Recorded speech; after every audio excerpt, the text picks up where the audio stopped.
My words are few, sir, but my hands know their way around a kitchen.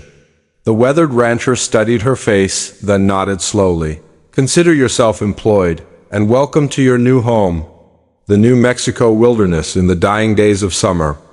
1879. Evening crept across the horizon as the sun melted behind weathered ridges, stretching darkness over the endless grasslands. Dust devils spun along the rutted path, carrying red earth in lazy spirals through the brittle vegetation. Though the scorching heat had finally broken, the air still wrapped around you like an old, heavy blanket. Owen Booker planted himself on his ranch house veranda, feet firmly set, arms folded tight, watching nature settle into twilight. He'd been wrestling with stubborn barn door hardware when the sound reached him, a gentle rapping, purposeful yet hesitant. Turning around, he discovered her, standing at his porch edge, swaying like she might crumble any second. Was a young woman, perhaps 19 or 20 summers thin as a wooden post, wearing boots with holes clear through the leather, wrapped in a threadbare shawl that fluttered like cobwebs. She cradled an iron cooking pot against her chest like precious treasure. No grin crossed her lips. No pleading escaped her throat. Though her voice wavered, her gaze never faltered. My words are few, sir, but my hands know their way around a kitchen. Owen remained silent, taking her measure.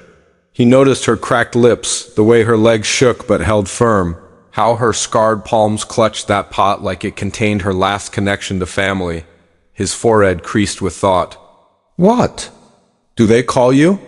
"Ellie," came her whispered reply, soft as morning prayer. His eyes swept the trail behind her low cart. No beast of burden, nothing but settling dust and the dying light. "Family nearby?" A single shake of her head answered him. He examined her. Empty fingers wrapped around the pot's handle, its rim blackened from countless campfires rather than proper hearths. For several heartbeats, only silence and creaking timber filled the space between them. Finally, he stepped away from the doorway. "You've got work here," he declared, then added with a gentleness that sounded almost like defeat. "And you found your place." Ellie's frame sagged not in surrender, but like someone finally setting down a burden carried too far. She moved forward, her footsteps barely disturbing the wooden planks. He didn't offer his hand or press for details. She slipped past him, eyes taking in every corner, every shadow. She entered his home like someone walking through a half-remembered dream. The interior was tidy, but lifeless, minimal furnishings. No decorative touches. A kettle gathered rust on a back burner. The fireplace sat clean but unused.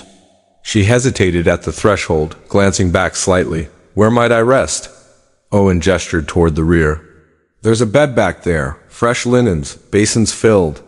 We'll discuss duties come morning. Tonight you'll have supper." One nod, and she vanished down the hallway. Owen lingered alone as darkness claimed half the sky. He surveyed his property-parched fields, a pair of cattle, a collapsing chicken shelter, and the kind of quiet that had stretched through too many seasons. Then he went inside, secured the door, and for the first time in ages, didn't bother. With the lock dot, the aroma of fresh bread always marked Ellie's earliest memories. Rich and warming, it would drift up through gaps in the floorboards. Her father, George May, labored over Millstone Bakery's ovens before daybreak, his hands perpetually marked by flour and heat. Her mother, Lillian, mended clothing while humming melodies in a tongue whose name Ellie never discovered. They lived simply but together until winter arrived in '74 and her mother's cough turned crimson, the physician declaring hope had fled. 14. Ellie watched her father place damp cloths on a fevered brow that could no longer feel them. She laid her mother to rest in an unmarked grave, the wooden marker carved from her father's old bread paddle. The mine accident came 2 years after. George had taken additional work extracting coal to settle debts from Lillian's treatments. His remains were never recovered.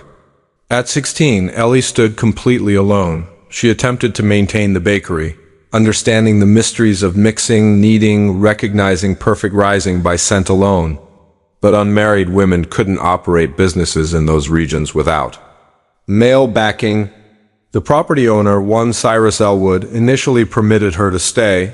then began securing the rear entrance and lingering inappropriately when she worked near the fire. She fled one evening with marks beneath her collar and the cast-iron pot her mother had once used for berry preserves, her sole possession. Her journey led east, initially toward Hayden's Fork, hoping the church might offer assistance. But the pastor's wife gripped her scripture when Ellie approached, and a store clerk hollered, "No husbands chasing after that one." She begged wordlessly, extending her pot. At the following settlement, she proposed cooking in exchange for lodging. The innkeeper allowed her to clean dishes. On her third night, he entered her room uninvited. She shattered his nose with a ladle and escaped before sunrise. 3 settlements, 4 desperate days. Snow invaded her sleeves, wounds formed in her boots.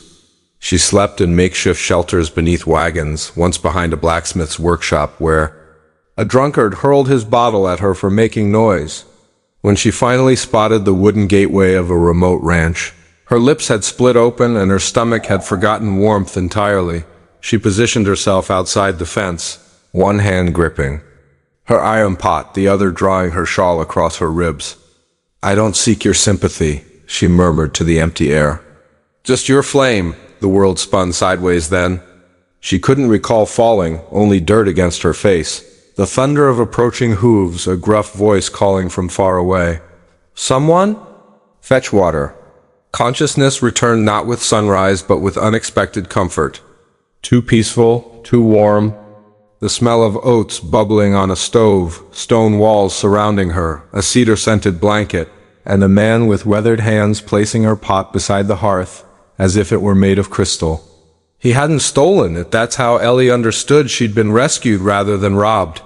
Still, she kept one palm on that handle through the darkness, just to be certain. The door groaned as Owen pushed it open, revealing a chamber shrouded in shadows and neglect.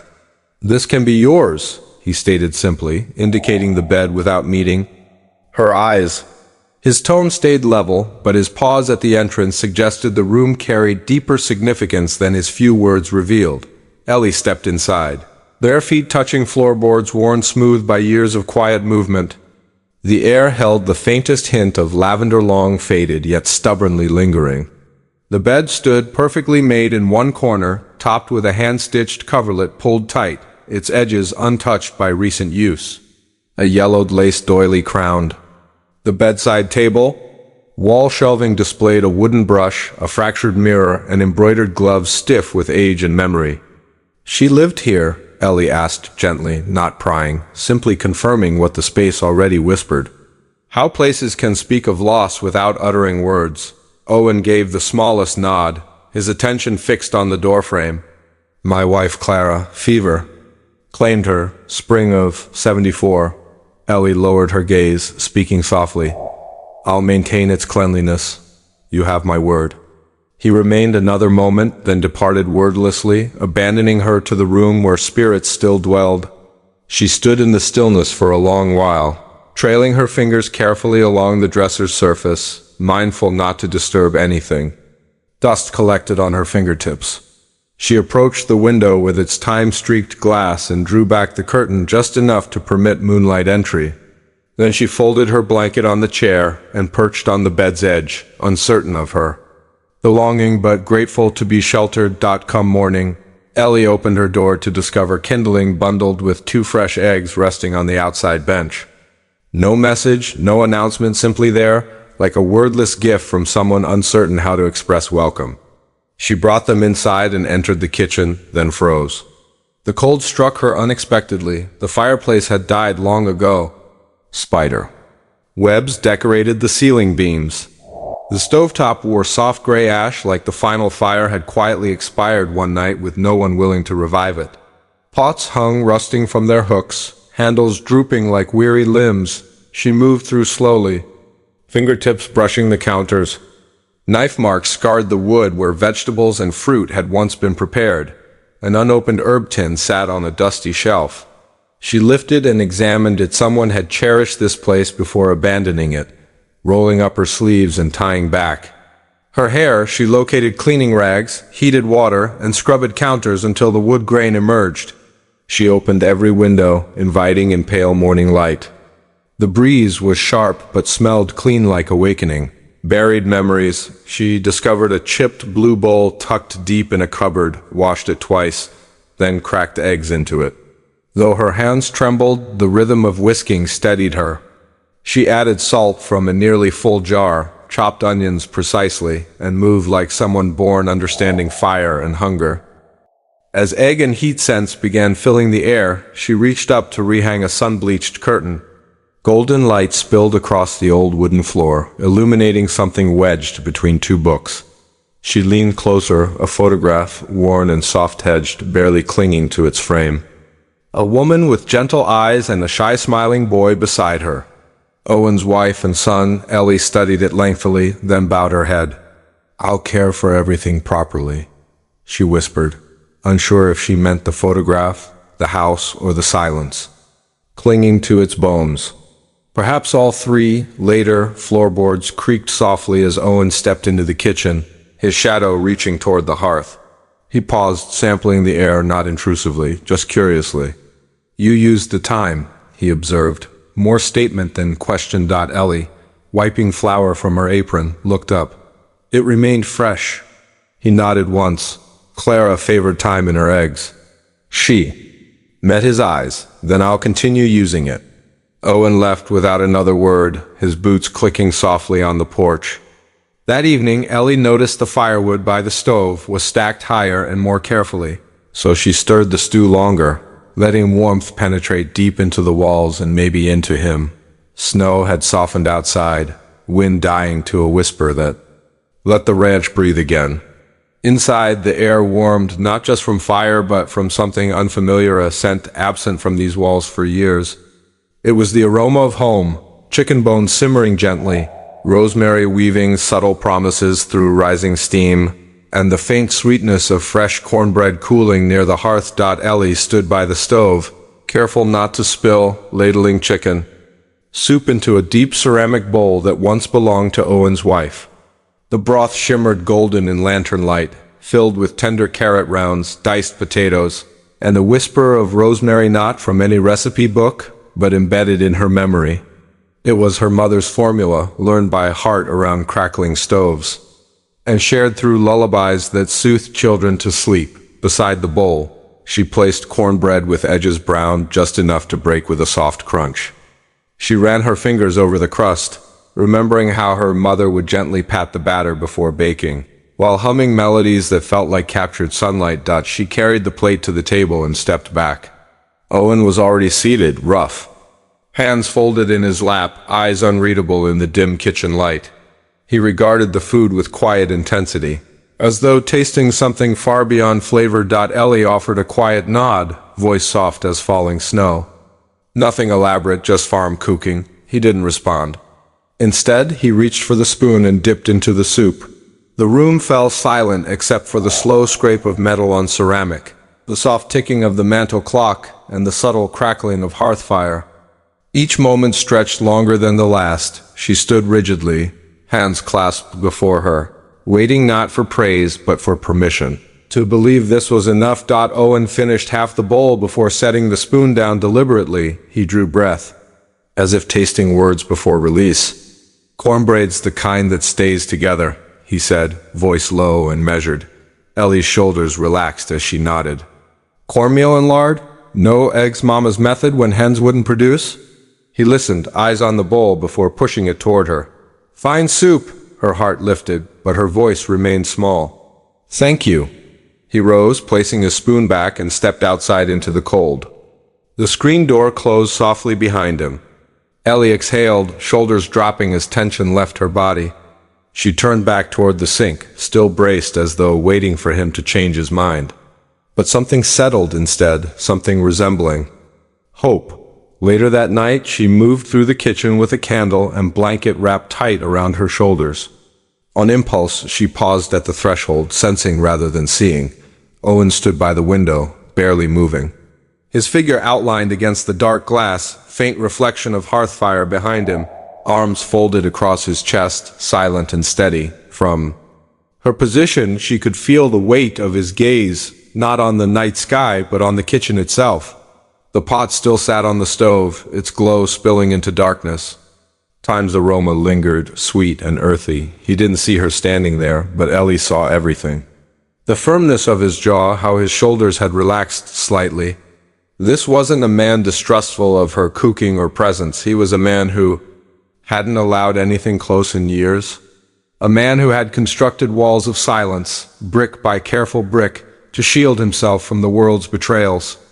Now she realized he feared that enjoying something simple, hot soup, warm cornbread, a quiet kitchen filled with ordinary life might risk remembering what he'd lost.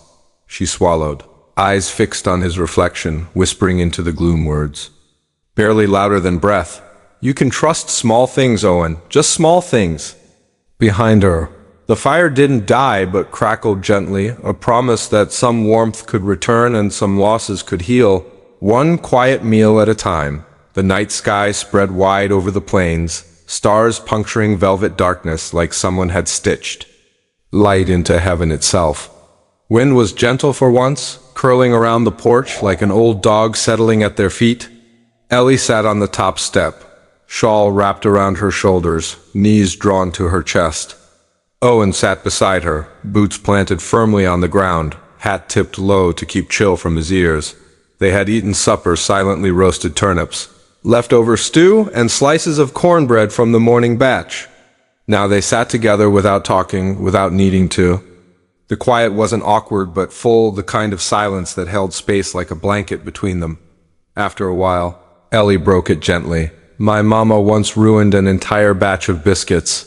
Left them too long while telling me how Papa proposed. To her, Owen tilted his head, eyes still skyward. We had little that day. She was furious with herself, weeping and cursing up a storm. But Papa just took one, said, burned love is still love if it's warm, and ate the whole thing. A quiet laugh escaped her lips. I laughed so hard I nearly choked. Then Mama started laughing too. She always was harder on herself than anyone else. Owen's lips quirked at the corners. Then, barely audible, he chuckled, a soft, short sound, but real. It was the first time Ellie had heard him laugh.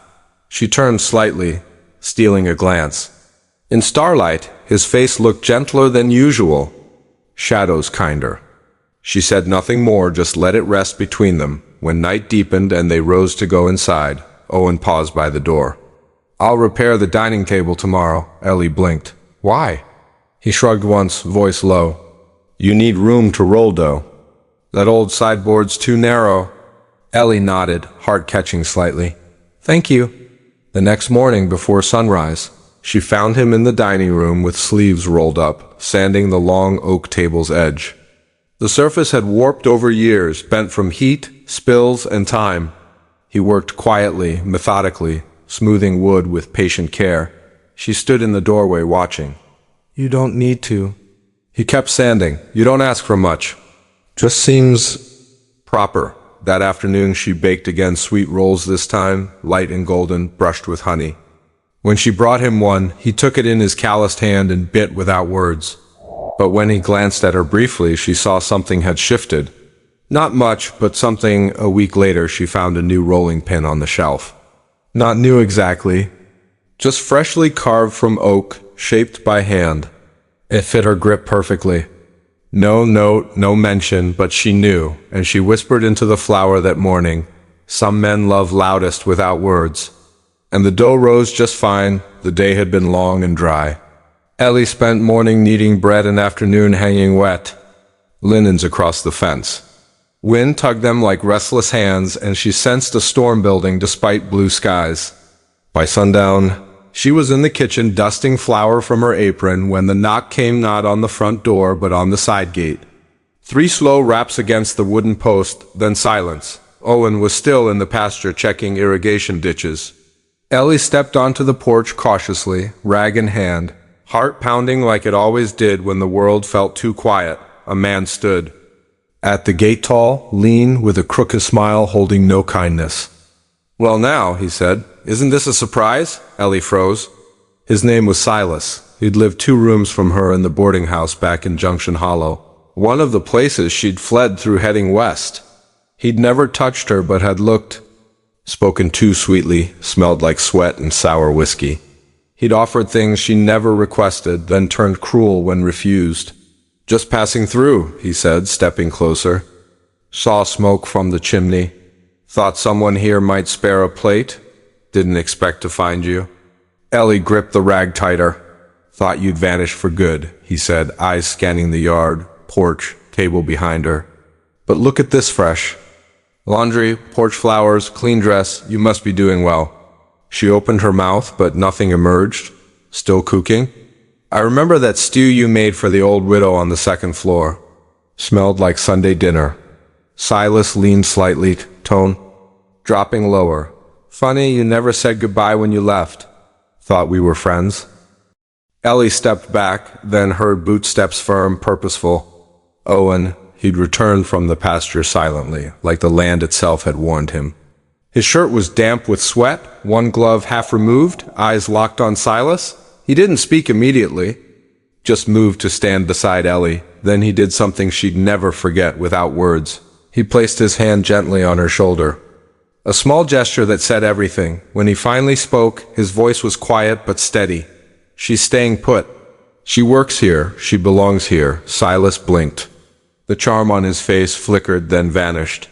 "Well, I didn't mean anything by it," he muttered, backing up a step. "Just passing through."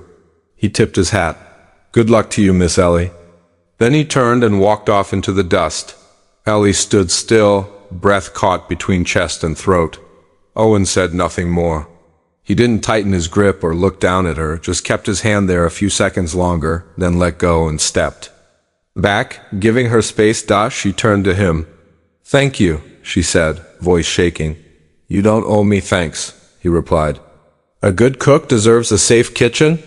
But his eyes said more than that. Later that night, after supper, Ellie stood by the window, watching the horizon, wondering if Silas had truly gone, if he'd spoken to anyone, if he'd returned. Owen was in the workshop sharpening tools. But when she entered the kitchen next morning, she found a fresh horseshoe hanging above the back door, a quiet ward. A signal of protection, and she knew without asking that Owen had placed it there. She touched the iron's curve, then went to stoke the fire. For the first time in her life, someone had defended her without demand or condition. Simply because she was there, simply because she mattered. And that made all the difference. Morning sun crept through the kitchen window, painting wooden floor in ribbons of gold. Ellie stood barefoot by the counter, sleeves rolled up, fingers dusted with flour. The dough was ready soft, rich with buttermilk and butter, and the old tin cutter waited beside her. Behind her, Owen lingered near the door, arms crossed, expression unreadable. "You said you never learned to bake," she said without turning. "I didn't," he admitted. "Was always better at burning things than browning them." She smiled and patted the dough. "Then today we fixed that." He hesitated, then stepped forward, awkwardly pulling a chair beside her at the long table. Ellie guided him through each step, voice calm and patient. "Cut, press, fold, don't overwork it. Butter needs to stay cold." Owen listened closely, trying to follow her every motion, but his large hands were clumsy. One biscuit emerged lopsided, another too thin. She laughed, not cruel or mocking, just warm. "That one looks like Kansas after the floods," she teased. Gently, he looked at it, tilted his head, and chuckled under his breath. "Still better than the last one." "Progress," she said, eyes gleaming. The oven warmed the room, and soon baking scents filled the air, rich, buttery, slightly sweet. It wrapped around them like a memory of home. They sat side by side as biscuits browned, talking about nothing. Much. Ellie told him about her mother's old apron, patched so many times it resembled a quilt. Owen told her about his first horse, a stubborn mare named June, who refused to go anywhere without a carrot. "You still have that apron?" he asked, glancing at her quietly. Ellie looked down. "No, it was among the things I had to abandon." He nodded, said nothing more. When biscuits were ready, she pulled them from the oven and placed them on cloth to cool. Owen reached for one before it cooled, burning his fingers. "Hot," he muttered, jerking back. "Told you," she said, laughing. Again, he blew on the biscuit and tried again. This time he managed to bite. His face changed, not dramatically, but enough. "It's good," he said, sounding surprised. "Of course it is," she said with mock offense. "What do you think I've been feeding you all these weeks?" He chewed a moment longer, then said, "This one's different." Ellie paused. "How so?" "It tastes like something new," he replied. "Not just food, like the beginning of something. I don't know." She blushed and looked down at her hands. The next morning, Ellie entered the kitchen expecting the usual firewood, eggs, maybe a small jar of preserves, but something else waited, a small bundle wrapped in twine. Sitting neatly at the table's center, she unwrapped it slowly. Inside was a bunch of wildflowers, clover, sage, 2 early daisies, and something purple she didn't recognize. No note, no name. Owen came in a minute later, boots heavy on the floor. He said nothing at first, just walked to the sink and washed his hands. Then, as he dried them, he nodded toward the flowers. "For the kitchen," he said simply. "It smells like life again." Ellie turned to him, fingers brushing the petals. "Thank you," she whispered. He nodded once, then went back outside. Later that day, she found herself humming while kneading dough. The song was something her mother used to sing when she thought no one was listening. Ellie hadn't thought of it in years, but now it rose to her lips without effort. That evening they sat on the porch, watching the sky turn gold behind the hills. Neither said much, but Ellie noticed how Owen's arm rested just a little closer than before, how he glanced at her when he thought she wasn't looking, how he exhaled like a man beginning to breathe again. In fading light, she looked at him. "You ever think about what it means to stay?" she asked quietly. He tilted his head. "Meaning?" She shrugged. "Most people I've met, they run from places, run from themselves, run from what they lost. But this place, it feels like staying might not be the same as being trapped." He looked at her for a long time. "I've been trapped before. This this doesn't feel like that." She smiled, soft and slow. "No, it doesn't." There were no grand declarations, no promises made under moonlight, just the warmth of two people learning how to belong in their own quiet way. And in that simple silence, surrounded by biscuits and wildflowers, smiles bloomed that neither had worn in years. Spring returned to the plains, gentle and full of color. Wildflowers came first, scattered tufts of purple and yellow across the ridge, then grass, green and forgiving after a long wind-bitten winter. The ranch, once so quiet it felt haunted, now hummed with simple rhythm. Fences mended, soil tilled, biscuits rising before sunrise. The kitchen had changed most. It was no longer just a place to eat, but alive with conversation, laughter, and smells that made even the coldest mornings feel warm. Ellie Mae stood by the window, hands still dusted with flour, watching Owen across the yard hammering a new beam into the porch rail. His shirt clung to his back, streaked with sweat and sawdust. She smiled faintly, then her smile faded. A letter sat folded on the table behind her. An offer. The mayor's wife from town had visited last week, tasted Ellie's peach cobbler, and declared it better than anything this side of Abilene. She had a storefront available, a small kitchen needing a baker, a chance to start her own shop with her own name above the door. Ellie had never had that. Never had much of anything. She baked one last loaf before dust-golden crusted sourdough. Her mother's recipe. That evening she found Owen on the porch, gazing over the fields. She sat beside him, placed the loaf between them, and spoke quietly. "I was thinking I might leave. Town's got a kitchen with my name waiting. Stove that works properly. Real customers." Owen nodded slowly, looked at the loaf, then at her. "You should. If that's where your heart's pulling," Ellie swallowed. "It's not about heart. It's about not missing what might be mine." "I understand." He stood and stepped off the porch, walking back into the house without another word. She sat there alone for a long time, bread untouched. Night colder than it had been all week. The next morning, just after sunrise, Owen stood in the barn tying rope bundles when he heard footsteps behind him. Ellie's voice came soft but certain. "I made it to the town's edge." He turned. She stood there still in her apron, a warm loaf tucked beneath one arm, no travel bag in sight. "But when I saw the sun hit that ridge, I just couldn't leave." Owen took a step toward her, eyes searching. I'm not going anywhere, she continued, holding out the loaf. Not unless you dismiss me. Owen looked at her for a moment. Neither moved. Then he reached into his pocket, pulled out something small wrapped in old cloth, worn thin from years of being kept close. He unfolded it, a silver ring, modest, scuffed with age, but clean, whole. He placed it in her flower-streaked hand. Then you're not just employed, he said, voice low and rough. You're home. Ellie blinked quickly, fingers closing around the ring. I hope you like biscuits every day. He smiled, as long as they come with you. The sun rose higher, casting warm light over the ranch house, old fence, kitchen window with its patched curtains. Birds chirped in the distance. Somewhere a windmill creaked. Inside the kitchen, fire crackled.